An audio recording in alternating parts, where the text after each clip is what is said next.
kira sudah kelihatan ya, kelihatan. Jadi materi hari ini tentang apa?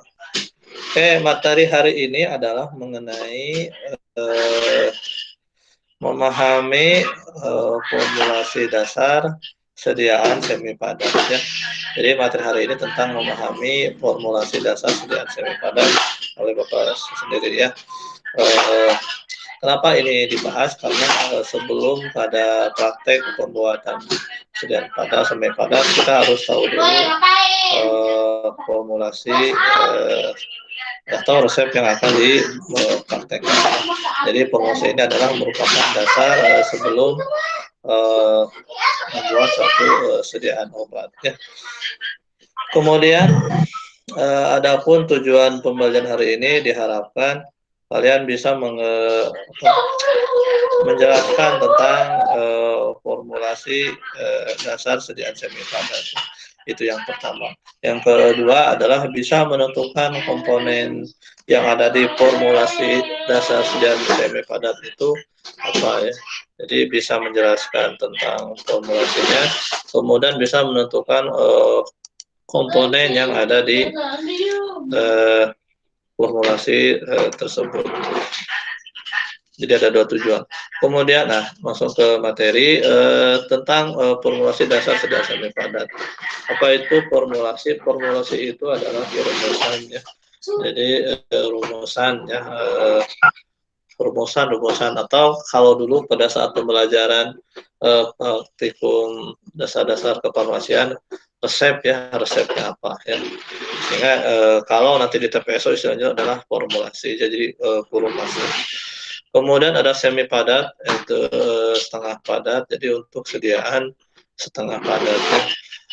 Sediaan setengah padat ini meliputi salep, krim, pasta dan gel ya.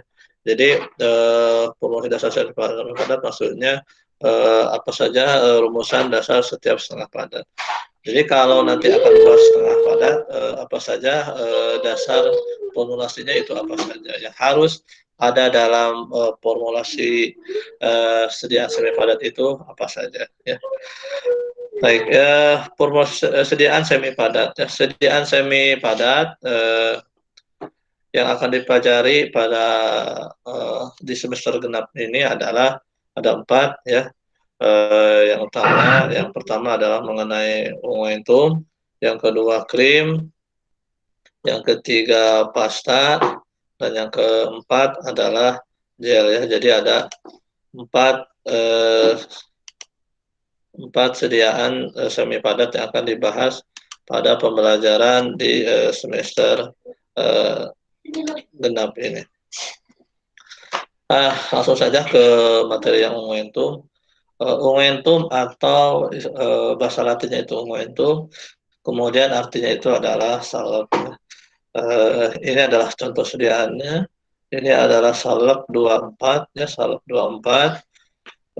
Kalau nggak salah kalian pernah bikin sediaan salep di semester 6 tahun kemarin ya, tahun kemarin. Salep 24 ini nanti ini ada di Fornas ya. Jadi formulasinya resepnya itu ada di Fornas, ada di Fornas. Kemudian apa definisi salep ya? Jadi salep itu adalah sediaan setengah padat yang ditujukan untuk pemakaian topikal pada kulit atau selaput sendiri. Jadi dia itu jadi di sini itu adalah dilihat dari konsistensinya. Jadi salep itu adalah dia itu setengah padat. Kemudian tujuannya apa salep itu? Yaitu untuk pemakaian topikal pada kulit atau selaput ya. Jadi ini satu sediaannya. Kemudian apa saja yang harus ada dalam salep ini ya. Jadi nanti ada formulasi salep. Jadi formula umum salep itu ini ya. Jadi harus ada zat aktif, harus ada basis, dan harus ada zat tambahan. Jadi ada 3 bahan yang harus ada dalam sediaan salep ya. ada zat aktifnya, ada basis, ini sebutnya juga basis salep, ada zat tambahan ya. Apa itu zat aktif? Zat aktif yaitu suatu zat yang dia itu mempunyai khasiat ya. Jadi zat aktif adalah zat yang bisa mempunyai khasiat ya. Lihat zat aktif dari mana? Dari farmakope ya, dari farmakope ya, dari farmakope. Kemudian basis ya, basis nanti untuk basis salep itu nanti ada dibagi menjadi 4 macam ya. Untuk basis nanti ada 4 macam. Yang akan dibahas setelah slide ini. Kemudian ada zat tambahan ya. Ada zat tambahan. Zat tambahan ini adalah zat selain zat aktif dan zat dan basis ya. Dan selain basis. Zat tambahan ini apa contohnya? Ini contohnya adalah zat pengawet ya, zat pengawet. Yaitu zat yang digunakan agar sedia itu tidak mudah tenik ya. Jadi dalam rentang pemakaian yang lebih lama ya.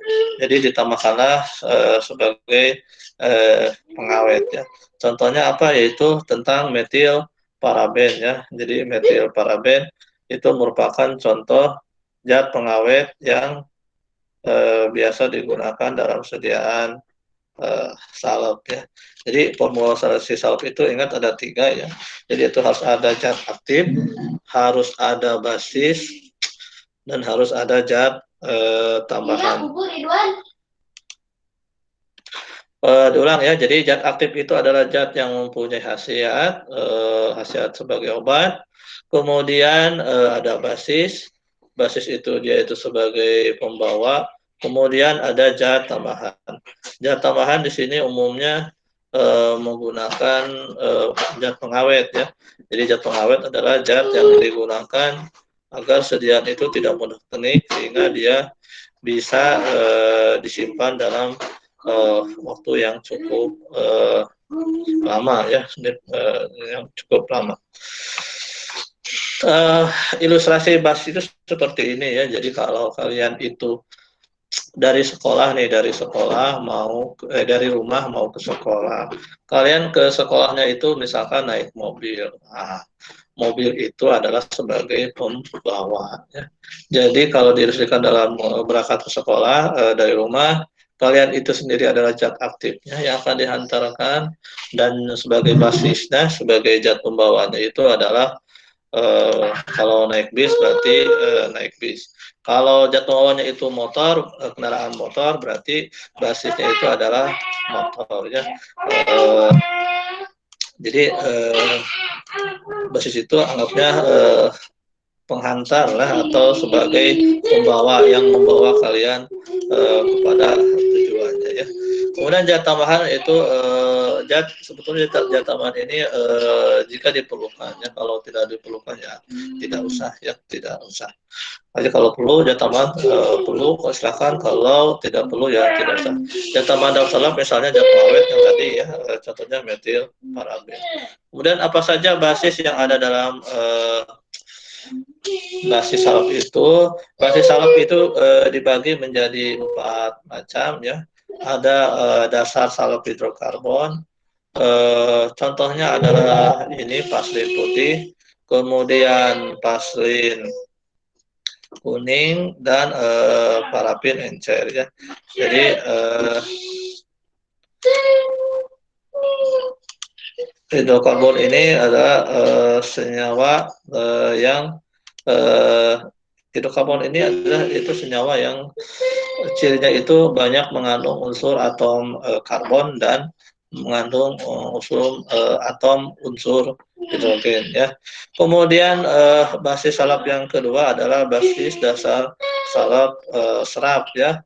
Dasar salep serap yaitu contohnya itu adalah adersanain dan lanolin. Jadi adersanain dan lanolin ini kalau dia kalau dia itu ditambahkan pada formulasi salep itu dia itu bisa menyerap ya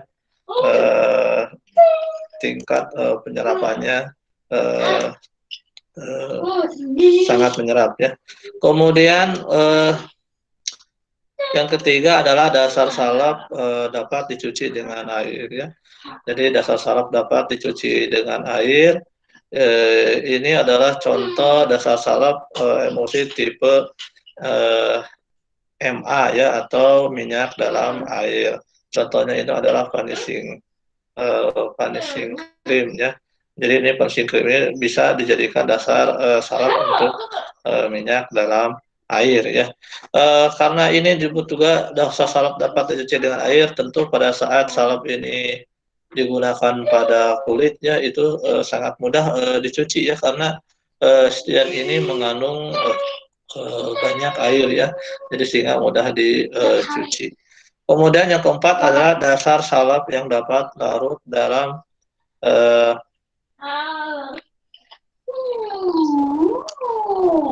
dalam air ya. Ini contohnya adalah PEG atau campuran PEG. Jadi yang keempat adalah dasar salep yang dapat larut dalam air. Contohnya ini polyethylene glycol atau campuran dari polyethylene glycol. Biasanya PEG ini gabungan dari PEG dengan ukuran yang kecil, dengan nomor yang kecil, dengan ukuran yang nomor yang besar. Ya. Jadi dasar salep ini mudah larut di dalam air. Ya. Jadi nanti ada 4 basis dalam empat dasar salep dalam basis salep, yaitu yang pertama ada dasar salep hidrokarbon, contohnya Vaseline. Yang kedua ada dasar salep serat, contohnya Adefsanae atau lanolin. Kemudian yang ketiga adalah dasar salep dapat dicuci dengan air, contohnya vanishing cream. Kemudian dasar salep yang dapat larut air, contohnya adalah polyethylene glycol atau campuran polyethylene glycol atau campuran PEG dengan nomor yang kecil dan nomor yang besar ya. Jadi basis salep itu ingat ya, ada 4 ya. Ada dasar salep hidrokarbon, contohnya Vaseline. Kemudian dasar salep serat, contohnya Adefsanae atau lanolin. Kemudian dasar salep dapat dicuci dengan air, contohnya dasar salep emulsi tipe MA atau vanishing cream. Kemudian yang keempat, dasar salep yang dapat larut dalam air, contohnya adalah polyethylene glycol atau campuran PEG. Baik, nih dapat nilai nih. Silahkan, ada yang bisa mengulang tentang basis salep, silahkan. Tinggal ini aja, sok silahkan. Ada yang bisa mengulang tentang basis salep, silahkan. Nih dapat nilai nih. Ada yang mau mengulang?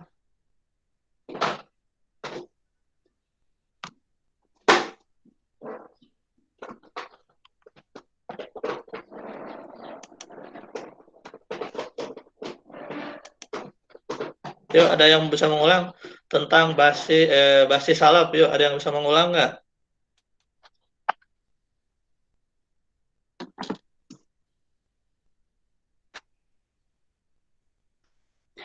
Ayo, ada yang bisa mengulang tentang basis salep? Ayo.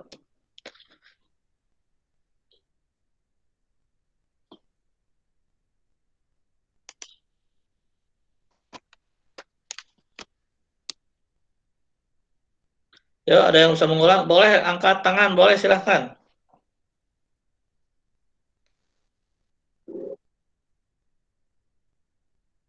Ya, Dara silahkan diulang, Dara silahkan. Dapat nilai ya, aja ya, Pak. Iya, top.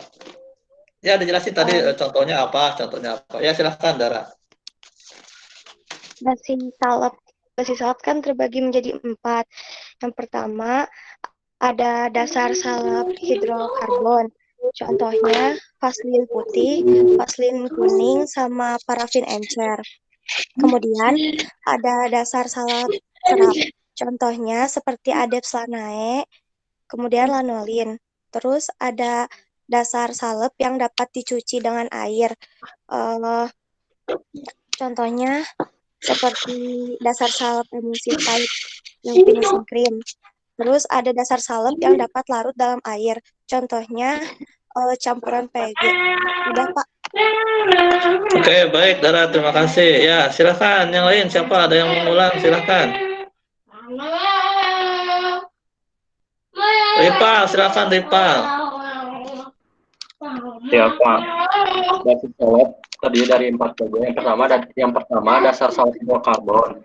Contohnya vaselin putih, vaselin kuning, sama parafin encer. Yang kedua ada dasar salep serap. Contohnya ada efsonate dan lanolin. Yang ketiga ada dasar salep dapat dicuci dengan air. Contohnya emulsi tipe M/A atau minyak dalam air. Contohnya vanishing cream. Yang keempat ada dasar salep dapat larut dalam air. Contohnya PEG atau campuran PEG.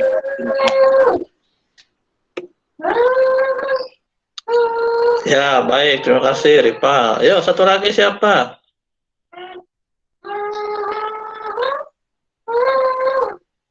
Ya, Melati, silakan Melati. Ada 4.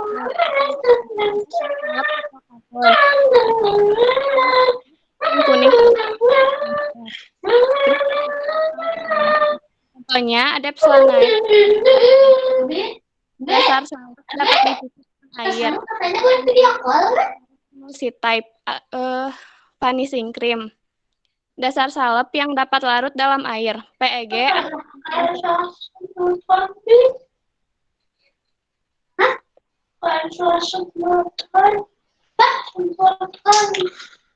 Ya, baik, terima kasih Melati. Oke ya, jadi itu dasar salapnya. Jadi ingat dasar basis salap nanti ada 4 bagian ini ya. Oke, selanjutnya ini ya aturan umum dalam pembuatan salap ya. Aturan umum dalam pembuatan salap ya. Ini harus harus dimengerti ya, karena apa ya?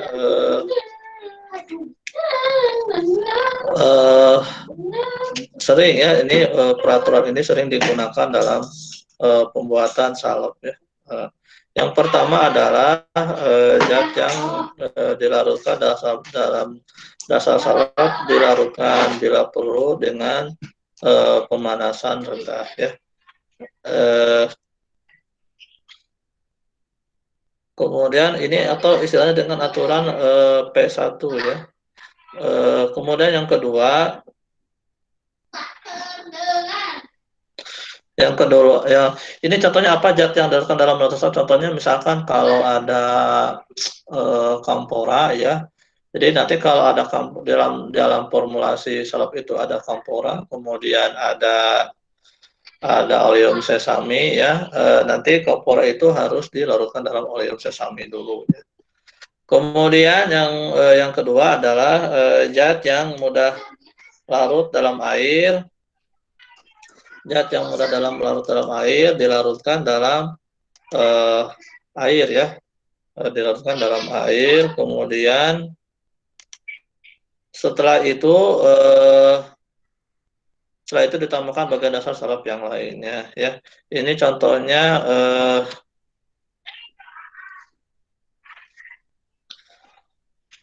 untuk P2 ini nanti dia itu larut dalam air, kemudian nanti asalkan air yang digunakan itu diganti dengan dasar salep yang lainnya ya. Kemudian yang ketiga adalah zat yang tidak larut dalam dasar salep lebih dulu diserbuk dan diayak dengan derajat ayak 100 ya. Kemudian yang keempat adalah bila dasar salep dibuat dengan peluruhan, maka campuran tersebut harus diaduk sampai dingin ya. Yang ketiga ini contohnya adalah misalkan saja ZNO ya. Jadi ZNO ini dia itu tidak larut dalam dasar salep ya, baik dalam minyak, dalam air, sehingga dia itu sebelum digunakan diayak terlebih dahulu sebelum digunakan.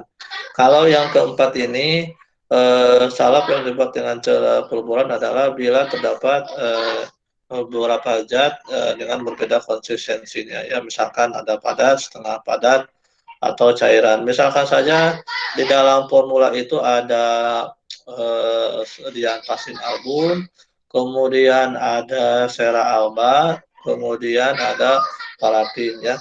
Jadi yang keempat ini contohnya saja, misalnya itu yang tadi ya, ada misalkan di formulasinya itu ada paslin. Yang pertama, yang kedua itu ada sera alba, Yang ketiga adalah parafin liquida. Vaselin album dia itu bentuknya itu setengah padat ya. Kemudian sera alba itu bentuknya adalah padatan ya. Kemudian parafin liquidum itu bentuknya cairan. Nah, bagaimana caranya agar ketiga sediaan ini yang berbeda beda bentuknya dari mulai padat, setengah padat dan cair itu bisa menjadi sedia setengah padat. Yang ketiga bahan ini dia itu harus dileburkan secara bersama-sama ya. Jadi nanti dalam prakteknya itu pasrin masukkan ke dalam cawan, begitupun parafin dan sera alba. Kemudian nanti dipanaskan. Biarkan setelah panas nanti ketiga zat ini dia akan meleleh, akan cair. Baru nanti setelah dia itu mulai mencair, baru digerus sehingga dia dibuat sediaan semi solid ya. Jadi yang keempat ini bila ada zat ya tiga bagian zat yang beda konsistensinya ya. Contohnya tadi ya paslin bentuknya setengah padat, kemudian sera alba bentuknya padatan, kemudian parafin liquidin yang bentuknya cairan ya. Agar ketiga bahan ini bisa dibuat sedia semi padat, ketiga bahan ini harus dilebur secara bersama-sama ya. Jadi nanti dimasukkan ke cawan, dipanaskan di penangas air, kemudian biarkan hingga meleleh baru digerus. Oke, bisa diulang nggak? Contoh ini nih, yang keempat ini nih. Bila dasar salak dibuat dengan peleburan, maka campuran tersebut harus diaduk sampai dingin. Silakan untuk raise hand, silakan.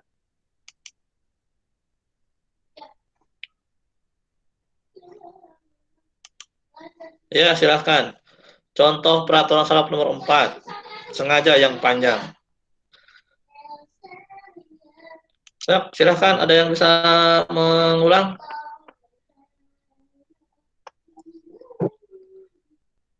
Ya, Rahma, silakan Rahma. Ya Pak, yang peraturan nomor 4 itu kan yang harus dileburkan dulu, terus diaduk sampai dingin. Itu ada 3 bahan. Yang pertama ada vaselin album, ada cera alba, sama parafin liquid. Kan kalau misalnya vaselin album itu bentuknya setengah padat. Kalau cera alba itu bentuknya padat, kalau misalnya parafin liquid itu bentuknya cair. Terus ketiga bahan itu diletakkan di atas cawan, lalu disimpan di water bath, penangas air, sampai ketiganya meleleh menjadi cairan. Lalu diaduk sampai dingin, sampai bentuknya jadi semi padat seperti salep, Pak. Oke, baik Rahma, terima kasih. Oke, siapa lagi?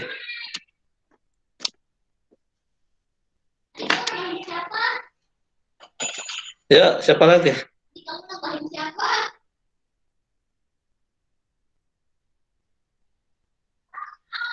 Dara, ya oke, Dara silahkan. Aturan nomor 4, contohnya ada vaselin album, bentuknya setengah padat, kemudian ada sera alba, bentuknya padat, lalu ada parafin liquid, bentuknya cairan. Mereka dicampurin di atas cawan, lalu disimpan di penangas air sampai meleleh, kemudian diaduk sampai dingin, sampai bentuknya setengah padat seperti salep. Oke, makasih Dara. Oke, satu lagi siapa?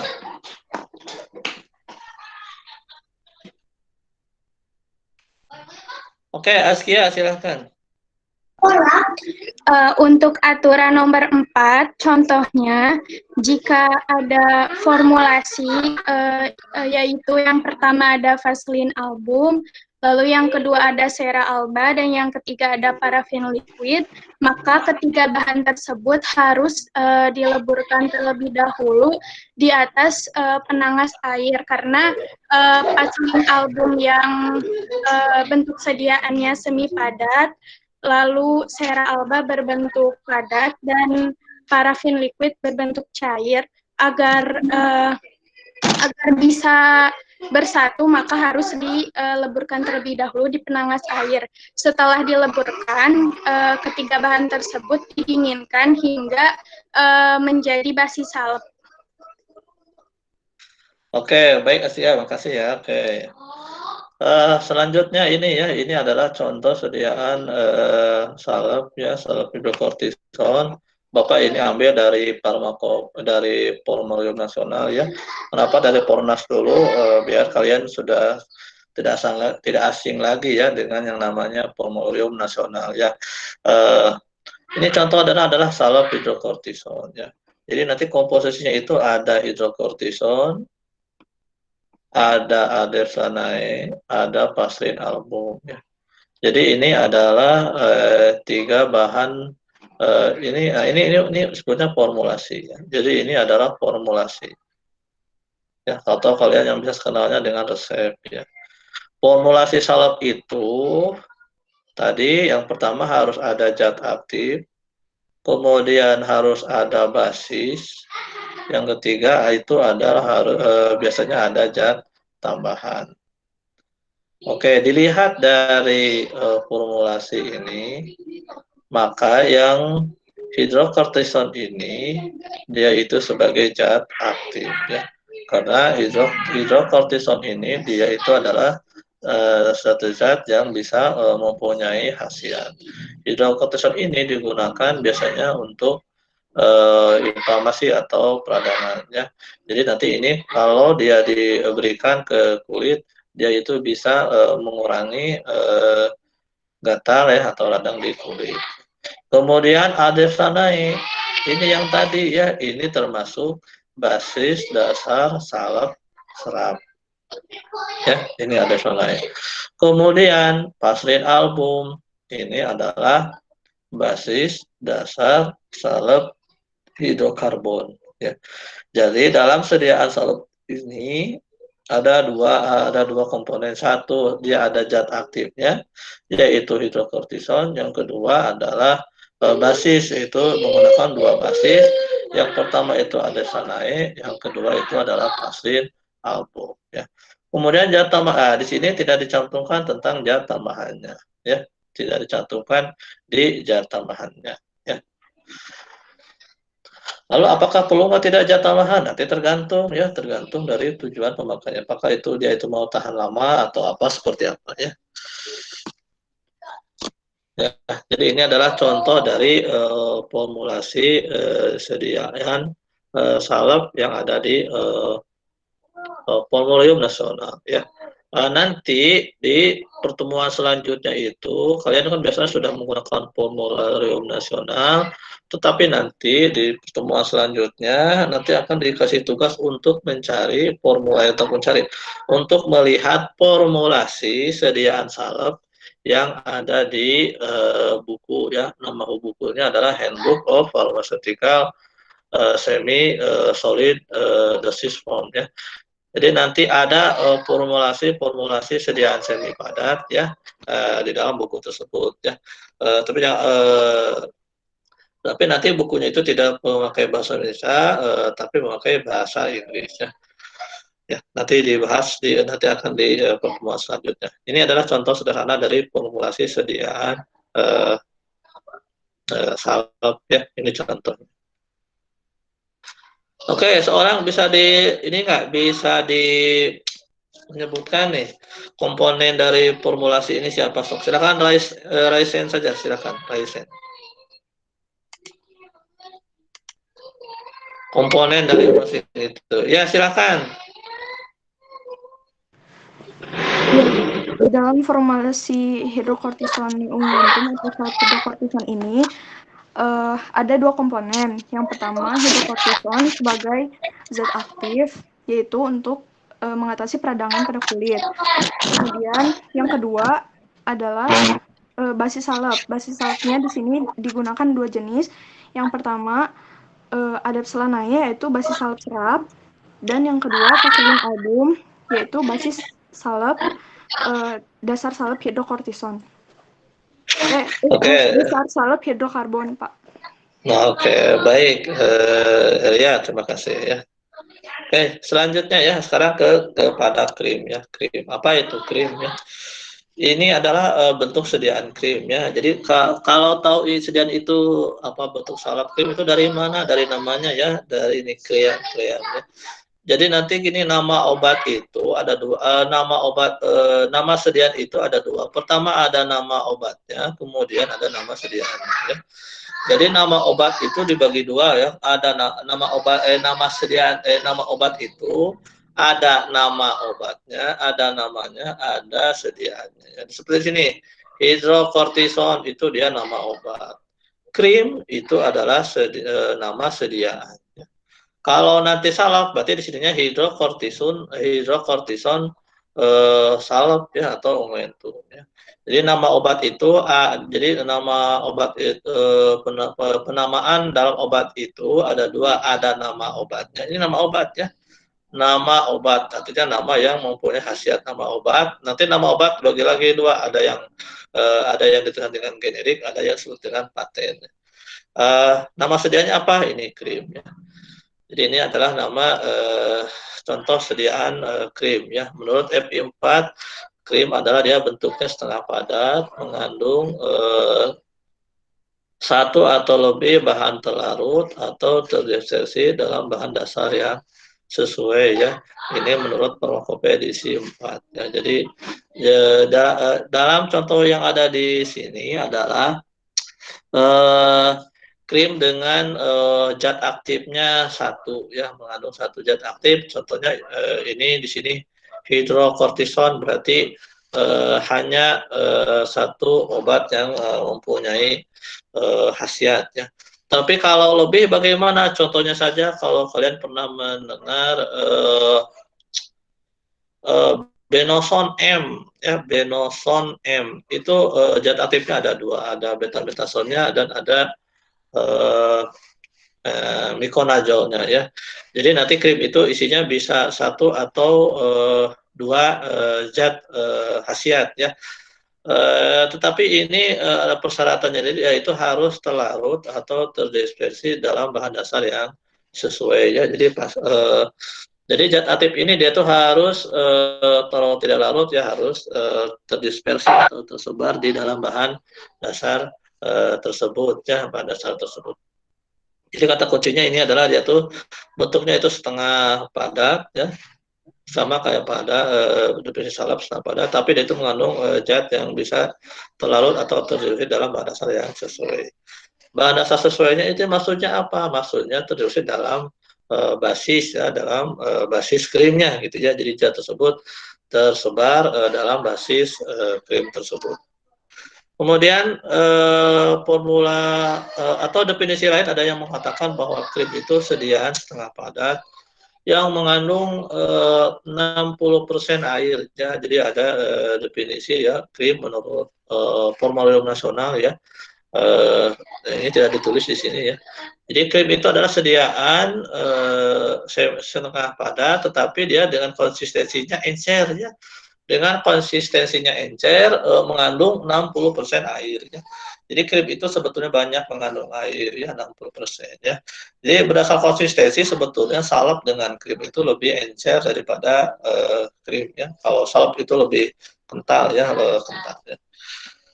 Kemudian formula krimnya itu apa saja ya. Jadi formula krimnya itu ya sama dengan formula dari salep. Bedanya nanti ada di basis ya, ada di basis ya. Kalau krim itu dia itu pasti mengandung zat aktif, yang kedua pasti mengandung basis, yang ketiga itu mengandung zat tambahan ya, zat tambahan. Basis ini kadang disebut juga basis krimnya. Kalau tadi basis dalam salep berarti dia basis salepnya ya. Jadi zat aktif, basis, zat tambahan. Yang perbedaan antara krim dengan salep bahwa dilihat salah satunya ada dari zat aktif, bahwa kalau persyaratan zat aktif dalam pembuatan krim itu adalah suatu zat aktif itu dia itu harus tahan terhadap pemanasan ya. Jadi kalau mau membuat sediaan krim, pastikan dulu bahwa zat aktif yang akan dibuat itu dia itu tidak mudah rusak oleh dengan adanya pemanasan ya. Kita tahu kenapa? Karena dalam pembuatan sediaan krim itu ada proses pemanasan. Ya, jadi kalau nanti buat sediaan sediaan krim kemudian zat aktifnya itu mudah rusak jika dipanaskan, maka tidak bisa dibuat sediaan krim ya. Jadi salah satu persyaratan jika ingin membuat sediaan krim itu zat aktifnya itu harus tahan dengan pemanasan ya. Kemudian ada basis, jadi basis krim, kemudian ada zat tambahan ya. Kemudian apa saja basis krim itu? Basis krim itu kadang disebut juga basis emulsi ya. Dia itu dibagi menjadi dua, ada tipe A dan M, ada tipe M dan A ya. Tipe AM maksudnya itu tipe air dalam minyak ya. Jadi air dalam minyak. Kalau tipe MA minyak dalam air.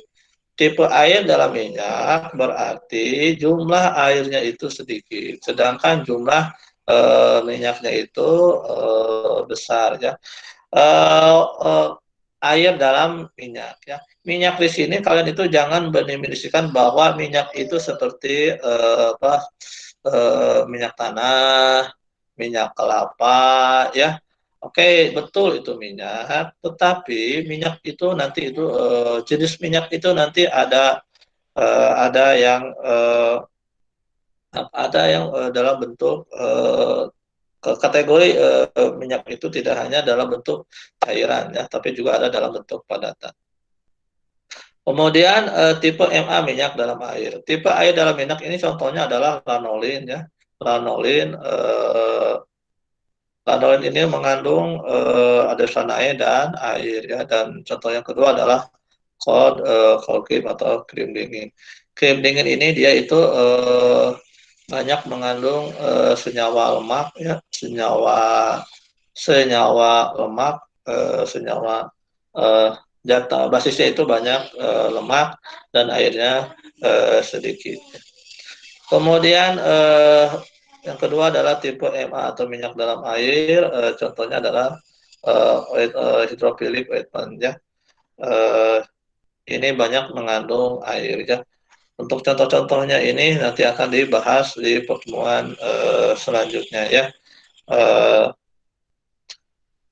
Kemudian zat tambahan ya, zat tambahan dalam krim ini contohnya itu adalah pengawet ya, contohnya adalah metilparaben, kemudian humectan ya atau sebagai pembasah ya, contohnya gliserol ya, kemudian antioksidan, contohnya tocopherol, yang keempat adalah pengemulsi, contohnya adalah asam stearat, amar dan lain sebagainya ya.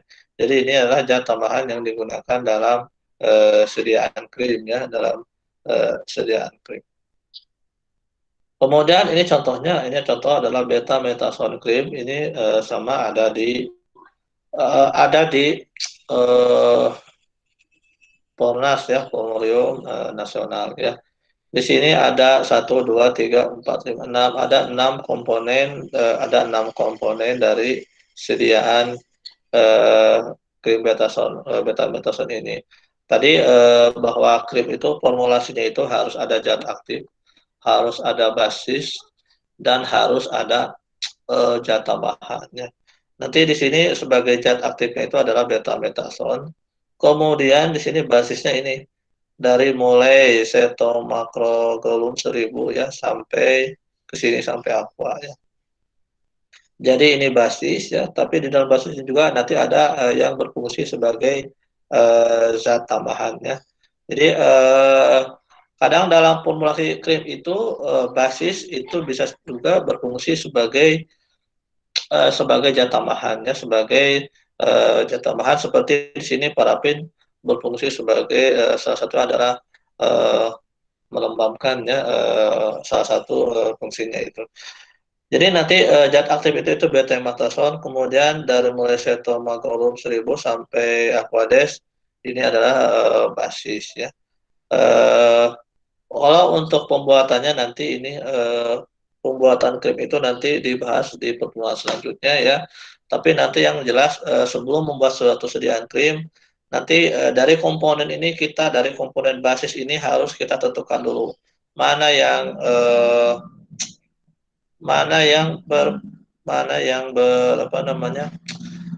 yang termasuk komponen minyak, atau lemak, mana yang termasuk komponen air ya, mana saja yang komponen air ya. Jadi harus tahu dulu itu masing-masing komponen zat yang ada di dalam sediaan krem ini ya. Jadi yang termasuk komponen minyak ini ya, setosteril alkohol, parafin, vaselin, album. Nanti ini komponen lemak ya, komponen lemak ya. Jadi mulai dari setosteril alkohol, ini adalah parafin liquidum, vaselin album, ini adalah komponen lemak atau minyak ya. Sesuai dengan peraturan Salop tadi nomor 4, ini bentuknya cairan, ini bentuknya cairan, ini juga cairan, ini juga setengah padat. Yang ini komponen ini dileburkan, ya, jadi ada lemak, ini ketiga ini, nanti ini dileburkan, ya, di tangan. Kemudian setomagrolum 1000 ya dengan air ya, nanti dicampurkan ya. Kemudian nanti betamethason dilihat kelarutannya. Kalau dia larut dalam air, ini juga dilarutkan dalam air. Kalau tidak, nanti pembuatannya dipisah.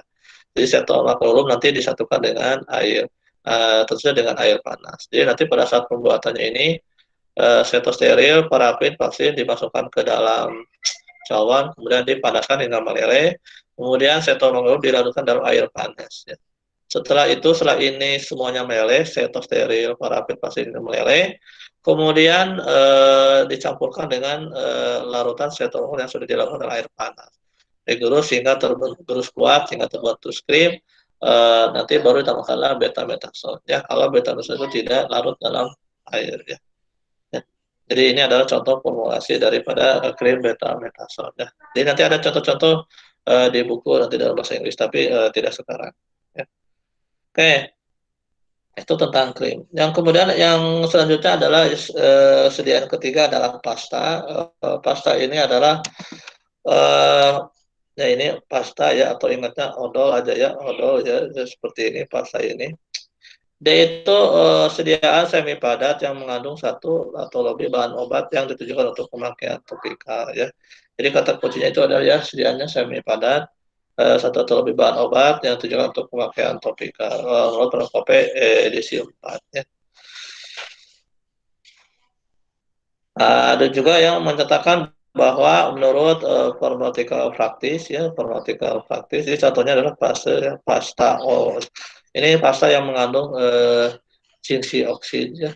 Jadi pasta ini adalah dia itu merupakan ointment sediaan setengah padat yang mengandung 50% serbuk yang terdepresi dalam basis berlemak ya. Tapi ini masih panjang, tapi cukup sekian ya.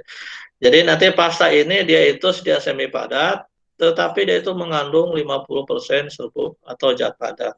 Jadi kalau ada yang menunjukkan bahwa pasta itu dia itu sediaan setengah padat yang mengandung zat aktif dalam bentuk padatan serbuk yang mengandung zat aktifnya itu 50%. Jadi mengandung zat aktifnya itu 50% ya. Jadi 50%-nya itu adalah zat aktifnya dalam bentuk padatan, sisanya 50%-nya itu adalah berupa pembawa atau dan ditambahkan zat tambahannya. Coba kita lihat ya, ini adalah formulasi umum pasta ya, sama ya. Jadi baik formula umum salep, krim dan pasta itu nanti bedanya di basis ya, di basis kalau pasta ya namanya juga basis pasta ya.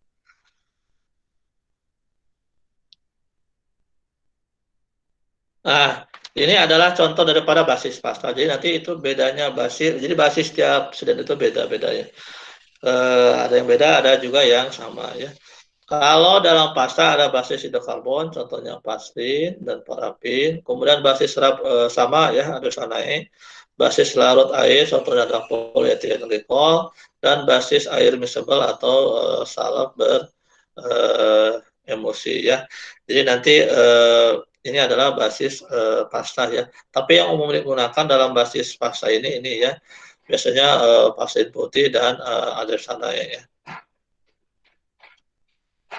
Nah, ini contohnya ya. Ini contohnya jingsi pasta ya.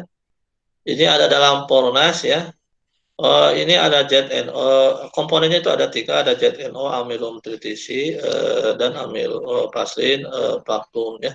Jadi ini ZNO ini dalam bentuk serbuk, jumlahnya itu 2,5 gram.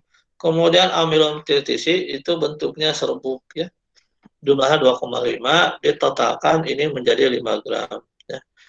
Jadi tadi ada yang mengatakan bahwa salep pasta itu sediaan semi padat yang mengandung 50% bentuk zat serbuknya itu dalam bentuk padatan ya. Ya ini ya.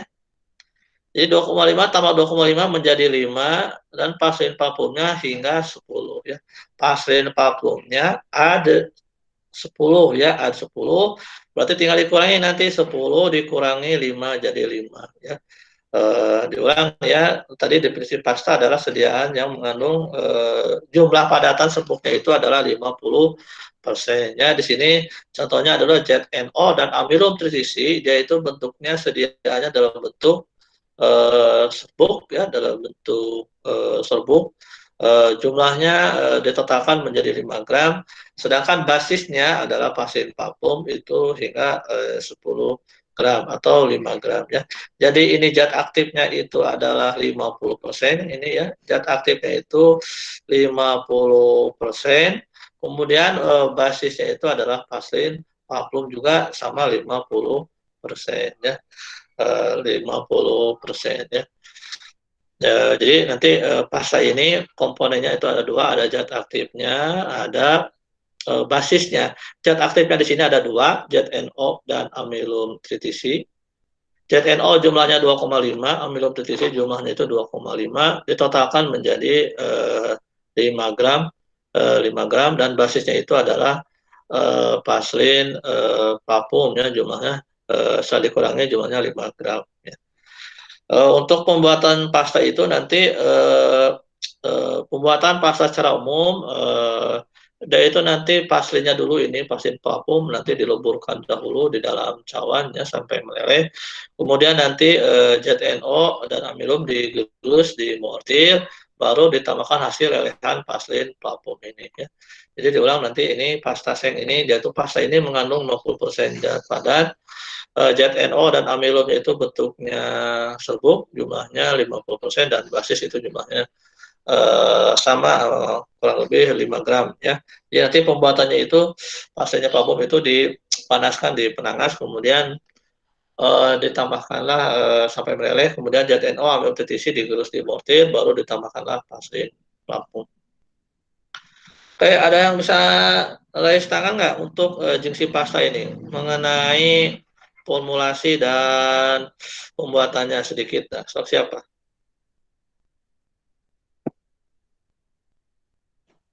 Ya, Fatima, silakan. Untuk salep zinc pasta ini terdiri dari zinc oksidium, amilum tritisi, sama vaselin flavum. Zinc oksidium ini berbentuk serbuk, amilum tritisi berbentuk serbuk juga, vaselin flavum semi padat. Pasta ini kan mengandung 50% padatan.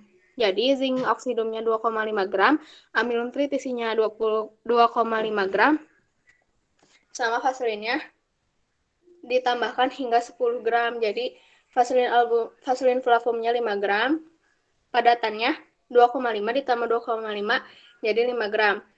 Cara pembuatannya,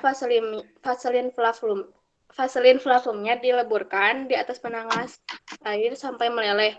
Lalu zinc oksidum sama amilumnya digerus di atas mortir, lalu dicampurkan dengan lelehan vaselin flavum.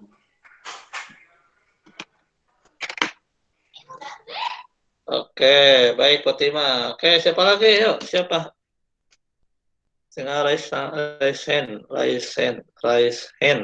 hand.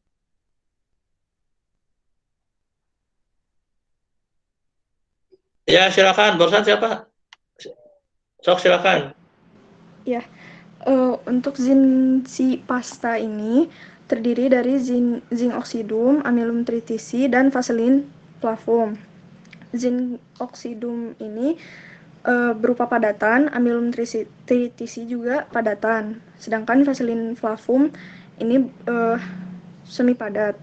Jadi di sini zinc oksidumnya 2,5 gram, amilum tritisinya 2,5 gram jadi 5 gram, dan vaselin plafumnya ada 10 gram, berarti 10 dikurang 5 yaitu 5 gram. Jadi karena pasta itu terdiri dari 50% serbuk atau padatan. Dan vaselin plafum ini sebagai basis yang 50% juga. Kemudian untuk pembuatannya, vaselin plafumnya dileburkan di atas penangas air, kemudian zinc oksidum dan amilum tritisinya digerus, lalu dicampur dengan lelehan vaselin plafum.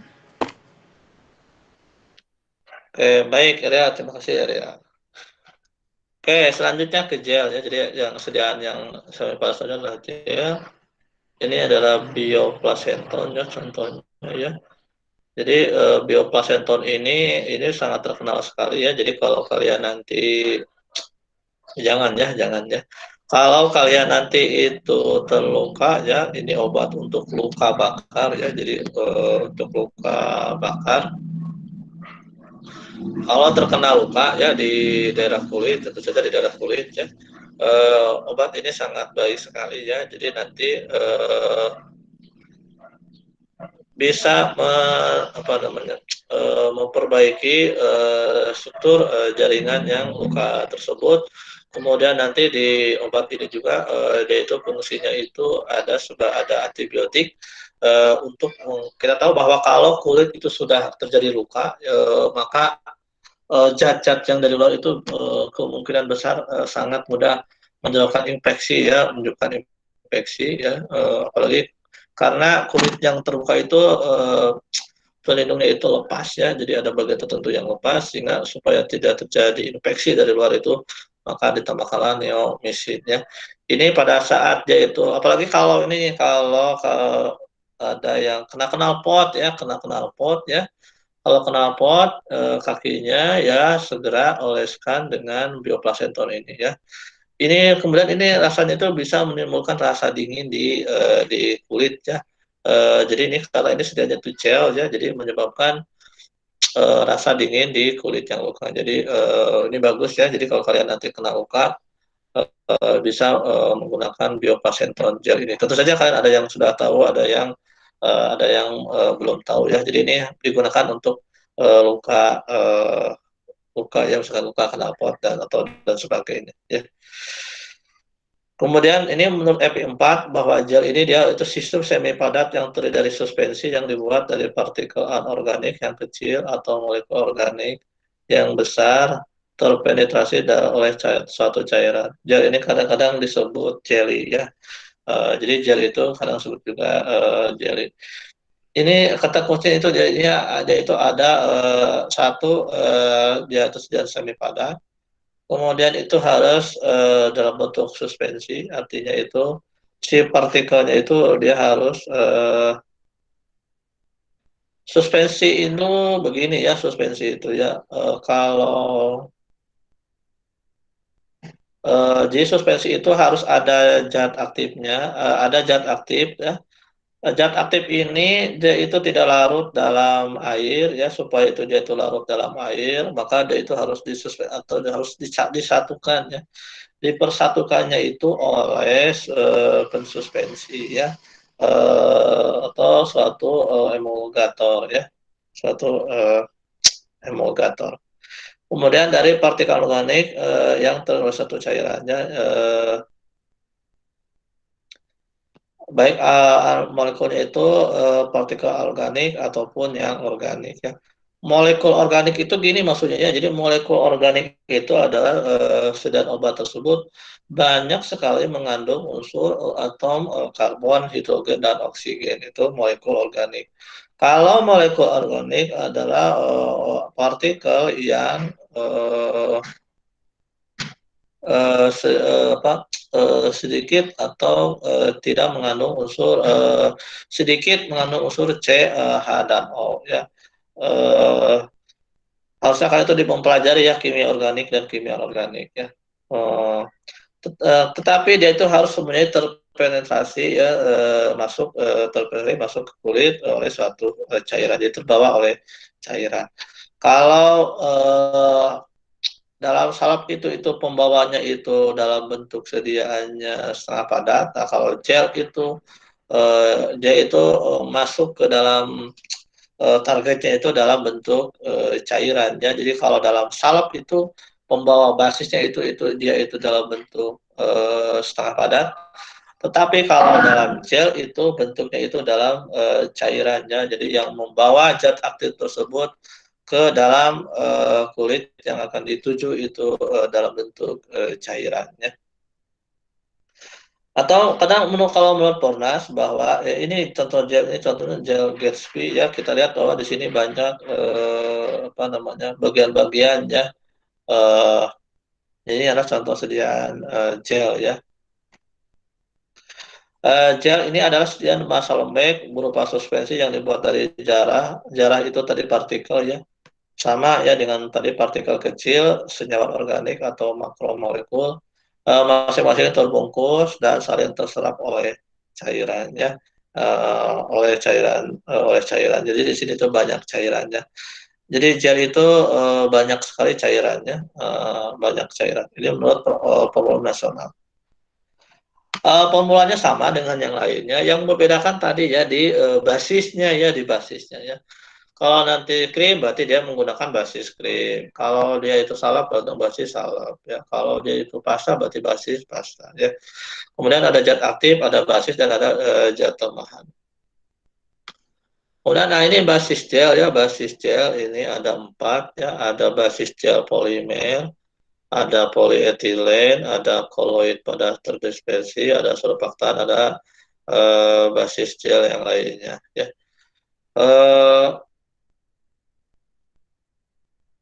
Yang sering digunakan itu adalah polimer ya. Jadi polimer ini poli itu banyak ya, mer itu bagian, jadi banyak sekali bagian-bagiannya. Jadi nanti gel itu banyak sekali bagian-bagiannya itu ya. Ini dibagi lagi menjadi 3, ada yang gum alam.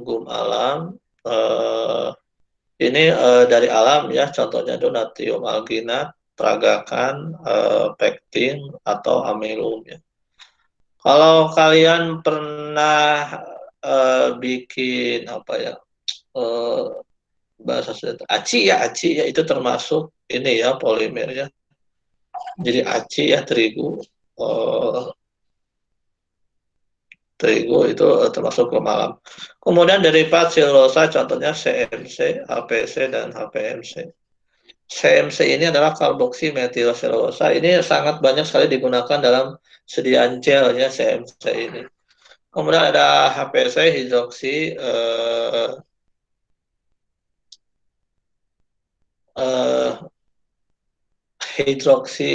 selulosa dan HPC hidroksi metil selulosa ya. Ini adalah derivat daripada selulosa ya. Ini sangat banyak digunakan dalam sediaan kefarmasiannya yang CMC ini. Kemudian polimer sintetik artinya itu polimer yang dibuat secara sintetik ya, contohnya adalah karbopol atau karbomer ya.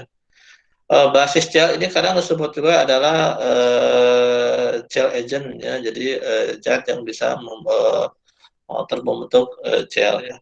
Kemudian yang kedua adalah polietilen, ya, contohnya polietilen. Kemudian koloid padat terdispersi atau mikrokristalin, ya. Kemudian adalah surfaktan, ya. Kemudian gelat lain atau bisfek, ya. Ini sera, ya, ini seranya. Surfaktan ini itu ya bisa mengikat komponen padatan dan bisa mengikat komponen cairan, ya. Ini bentuknya ini suspensi ya, bentuknya suspensi ya.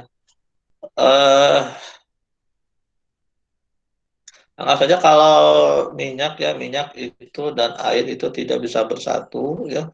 Supaya minyak dan air bersatu itu harus diikat yang namanya dengan surfaktan ya, yang namanya surfaktan ya, pengikat ya. Jadi surfaktan ini lebih ke mengikat bagian minyak dan mengikat bagian padatan, atau mengikat zat padat dan mengikat zat cairannya.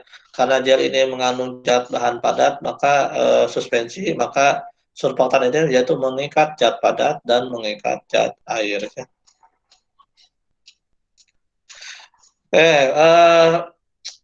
Jadi itu yang dibahas pada pertemuan hari ini ya.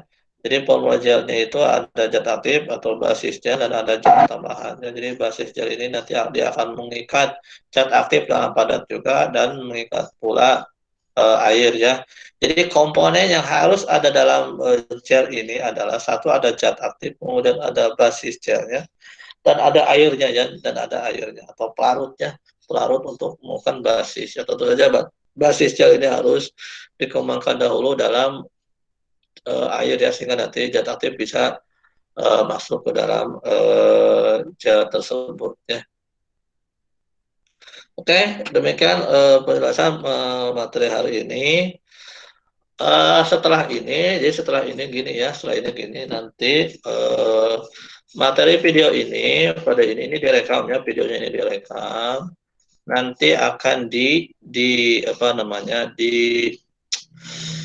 dikirim di YouTube ya, dikirim di YouTube video ini. Nanti jam setelah duhur ya, setelah duhur masuk lagi ke Meet, tapi dua orang. Untuk apa?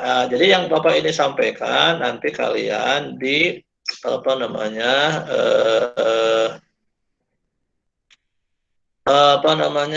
diungkapkan ya, diungkapkan di Meet itu meliputi apa yang diungkapkan meliputi ini ya, misalkan formulasi sedia semi padat itu ada berapa? Ada 4 ya. Itu yang pertama, yang kedua definisi masing-masing ya, apakah definisi momentum, pilih kalau definisi pilih mau karena nanti ada 2 definisi ya, misalkan krim ada 2 definisi, satu aja pilih. Yang pertama sediaan semi padat itu ada berapa macam, yang kedua definisi momentum, krim dan salep, yang ketiga adalah formulasinya ya, formulasi salep, krim atau gel atau dan sebagainya beserta penjelasannya, artinya apa itu yang dimaksud dengan zat aktif, basis itu kalau salep itu ada berapa ya dijelaskan ya. Kemudian kalau basis krim itu apa aja silakan dijelaskan. Kemudian contohnya ya. Jadi nanti ada 4 yang akan diwawancara. Yang pertama sediaan semi padat itu apa aja, kemudian definisi salep, krim, pasta, dan gel itu yang kedua. Yang ketiga adalah formulasinya seperti apa, beserta penjelasannya. Kalau zat aktif itu apa, zat aktif itu kalau basis salep itu ada berapa macam. Kemudian yang keempat adalah contohnya. Misalkan contohnya ini misalkan kecuali gel ya, gel tidak dicontohkan ya. Misalkan hidrokortison salep, contohnya hidrokortison salep. Ya, seperti tadi hidrokortison sebagai zat aktifnya, pembawanya adalah sebagai ada sonai dan pasien album. Jadi ada 4 ya. Jadi yang pertama apa yang disebut dengan sediaan setengah padat, kemudian definisi momentum, krim dan sebagainya, kemudian formulasinya seperti apa beserta penjelasannya. Yang keempat contohnya salep, krim, pasta kecuali gel ya. Nanti ketemu Bapak setelah duhur ya. Jadi video ini akan diupload di YouTube, nanti dilihat aja videonya. Kalau mau kalau udah dicatat, kalau dipoto ya syukur. Tapi kalau belum, Bapak upload video ini di YouTube. Jadi kalian nanti bisa lihat di YouTube ya. Jadi Bapak juga ini sebagai bukti bahwa Bapak sudah jadi video yang dibuat di guru harapan itu diupload di YouTube biar ada jejak, ada bukti bahwa sudah mengerjakan ya. Begitu ada pertanyaan sebelum ditutup. Jadi hari ini kalian silakan mau makan istirahat dulu, silakan sampai lohor. Setelah itu salah satu atau lebih lah ketemu Bapak. Nanti 2 orang masuk ke Meet. Setelah beres apa namanya ditalar udah selesai keluar, nanti masuk lagi begitu aja terus. Jadi nanti yang Bapak aja yang lama di Meet, nanti kalian tinggal tes, selesai keluar keluar dari Meet ya. Jadi Bapak nanti yang standby di Meet. Oke, sebelum tutup ada pertanyaan? Enggak, Pak, cukup. Oke, cukup jelas. Oke ya. Terima kasih sudah hadir dalam materi hari ini. Silahkan yang tadi Bapak, kalau ada kalian dipoto ya silahkan. Videonya Bapak upload di YouTube biar kalian bisa melihat. Oke, cukup saja pemaparan hari ini. Nanti ketemu lagi setelah duhur lah ya. Oke ya. Assalamualaikum warahmatullahi wabarakatuh. Waalaikumsalam warahmatullahi wabarakatuh. Wabarakatuh.